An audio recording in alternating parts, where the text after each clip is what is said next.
कितना सुहाना मौसम है। हाय, कितना प्यारा खूबसूरत लग रहा है सब देखने में। हेलो दोस्तों, good morning, welcome back to my YouTube channel. मैं हूँ प्रमिला, मेरे साथ बने रहिए मेरे आज के ब्लॉग में।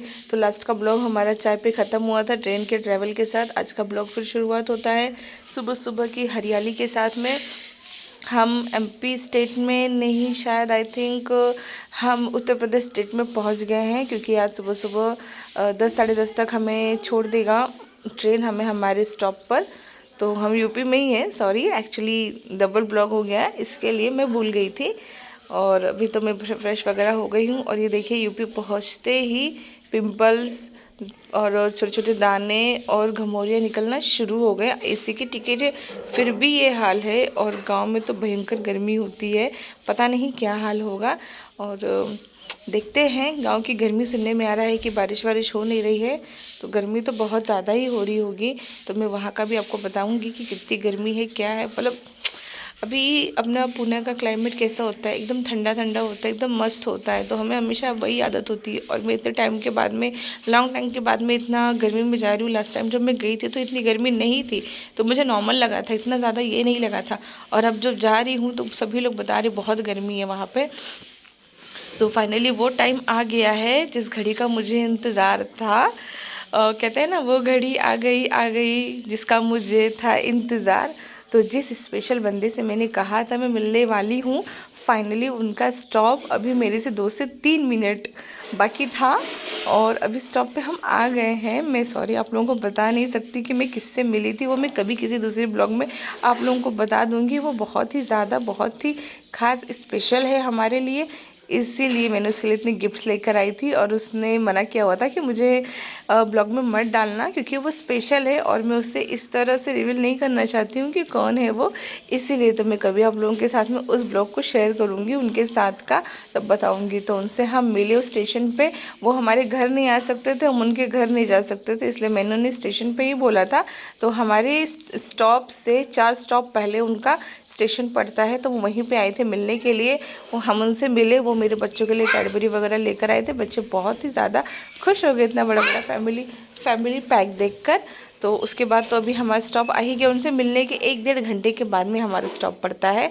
तो हम तो अपने बस से स्टेशन पे पहुंच चुके हैं। यहाँ पे पहुंचने के बाद में पता चल रहा है गर्मी क्या होती है।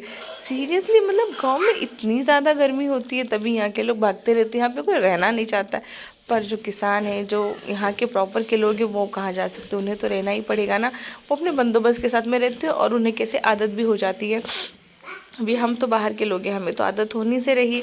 हम यहाँ पे 2 दिन आएंगे, 4 दिन आएंगे, और हमारी मेंटेलिटी यही रहती है कि हमें यहाँ रहना नहीं है। तो कितनी भी गर्मी हो, हम 2 4 दिन में रिटर्न चले ही जाएंगे। अगर रहना हो, प्रॉपर सेट होना हो, तो वो एडजस्टमेंट हो जाता है। इसके बाद में देख रहे हैं आप मेरे चेहरे पे कितना मुझे पसीना हुआ है। मतलब मुंह नहीं धोया है, लेकिन फिर भी पसीने से पूरा चेहरा भीगा हुआ है। इसके बाद में भूख लग गई थी। 12 साढ़े 12 बजे हम लोग यहाँ पे बस्ती स्टेशन पे पहुँचने के बाद में घर जाने में 1.5 2 घंटे का समय था। उसके पहले हस्बैंड बोले लंच कर लेते हैं, उसके बाद में निकलते हैं। तो लंच में आया था ये आलू परवर की सब्जी, करेला, रोटी, दाल, राइस। करेला कौन खाता है, करेला तो अच्छा भी नहीं लगता है। तो दाल, रोटी, राइस हमने खाया, और आलू परवर की सब्जी। उसके बाद में गाड़ी बुक किया। गाड़ी बुक करने के बाद में वाह वाह, आगे का नज़ारा कितना अच्छा था। दोनों टकले बैठे हुए थे एक मेरे हस्बैंड है और एक ड्राइवर है, मतलब कोइंसिडेंस था। और मुझे बड़ा मज़ा आया, तो मैंने वीडियो शूट कर लिया। अभी हम यहाँ से निकल चुके हैं हमारे घर जाने के लिए। यहाँ से हमें 1.5 से 2 घंटा लगने वाला है घर जाने में। और ये यहाँ पे तो एसी वाली कार मिली नहीं, विदाउट एसी की ही थी। और बच्चे लोग मेरे चिड़चिड़ कर रहे थे। मैंने उनसे कहा वहाँ पर भी एसी नहीं है जहाँ हम जाने वाले हैं, वहाँ पर भी ओनली फ़ैन है, क्योंकि गांव में लोगों के पास उतनी कैपेसिटी होती नहीं कि सबके घर में एसी हो। हमारे पास भी नहीं है, पुणे में ऐसा बात नहीं है।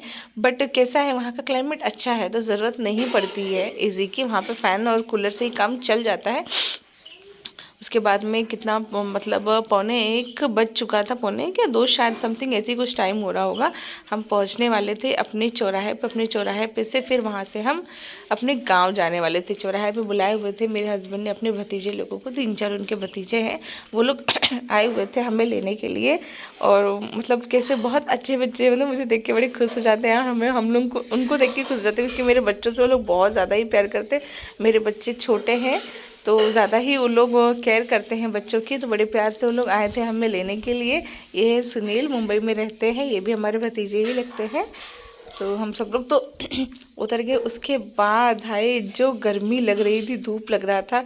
ये 3 किलोमीटर के सफ़र में मतलब बहुत ज़्यादा धूप था। मैं भी गांव के पास पहुंचने ही वाली थी। अब यहाँ पे आते ही दुपट्टा सर पे लेना, मतलब गांव के एकदम दुल्हन की तरह रहना तो रहना ही पड़ता है, ऐसी कुछ बात नहीं है भाई। शादी हो गई है और ससुराल है तो यहाँ पे तो सारे रीति रिवाज मानने ही पड़ेंगे। तो गांव तो हमारा देखिए यहीं से दिख रहा है। मौसम ऐसे दिखने में बड़ा प्यारा लग रहा है ना, पर ऐसा कुछ भी नहीं था। भयंकर गर्मी थी, बहुत ही ज़्यादा। ये हमारे गांव का स्कूल है। जो गांव के बच्चे लोग होते हैं वो यहाँ आते पढ़ने के लिए, यहाँ पे पढ़ते हैं।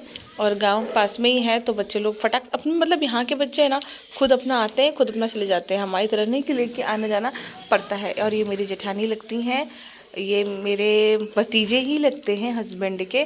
तो मैं इनके घर पे फ़िलहाल अभी रुकी हुई थी, नहा वहा के फ़्रेश हो रही थी। और नहा के फ्रेश होने के बाद में एक गांव, मतलब पड़ोसी की ही लड़की आई। उसने मुझे कहा कि मैं आपकी बाल कोम कर देती हूँ। अब मैं इतने दिन के बाद आई थी तो लोग बहुत सारा प्यार मुझ पर लुटा रहे थे और मुझे बहुत अच्छा लग रहा था। मतलब पूरे 5 इयर्स के बाद मैं अपने ससुराल आई थी तो यहाँ के लोग बहुत ज़्यादा ही केयर कर रहे थे। मेरी जेठानी मेरे लिए पंखा कर रही थी हवा पंखे से, क्योंकि लाइट जा चुकी थी। लाइट 3 साढ़े 3 बजे आने वाली थी तो थोड़ा टाइम था। तब तक वो मेरे बालों को कंघी वगैरह करी थी। शाम हो गई। और भी लोग हैं घर में, बहुत सारी पब्लिक है, कम से कम 15-20 बच्चे हैं। सभी लोग कुछ जब भी जाते हैं मार्केट तो मेरे लिए कुछ ना कुछ लेके आते हैं। तो वो गया था तो वो मेरे लिए समोसे लेकर आया था। और उसे पता है कि ऐसे समोसे पुणे में नहीं मिलते हैं जो यहाँ के समोसे होते हैं। मुझे तो बहुत पसंद है तो मैंने खा लिए। मतलब वो लेके आया था सबको देने के लिए कि आप सबको बांट दो, लेकिन मैं खुद ही खा ली। यही लेके आया था। ये मेरा पोता लगता है, मैं इसकी दादी लगती हूँ। मतलब इतना मज़ा आता है ना गांव में। ये देखो मेरा बेटा, उसका चाचा लगता है, वो उसे तंग इतना करता है, इतना तंग करता है कि मतलब अच्छा लगता है। चल अच्छे से दिन कट गया। अब हो रहा है कल का इंतज़ार। कल है घर में रोटी का फंक्शन तो उसी की सब तैयारी चल रही है। और मैं आ गई हूँ सोने के लिए। मुझे एक कमरा मिल गया है। और ये क्या, लाइट चली गई है। और इसी के साथ में आज का ब्लॉग हमारा यहीं पे ख़त्म होता है। Thank you for watching, take care.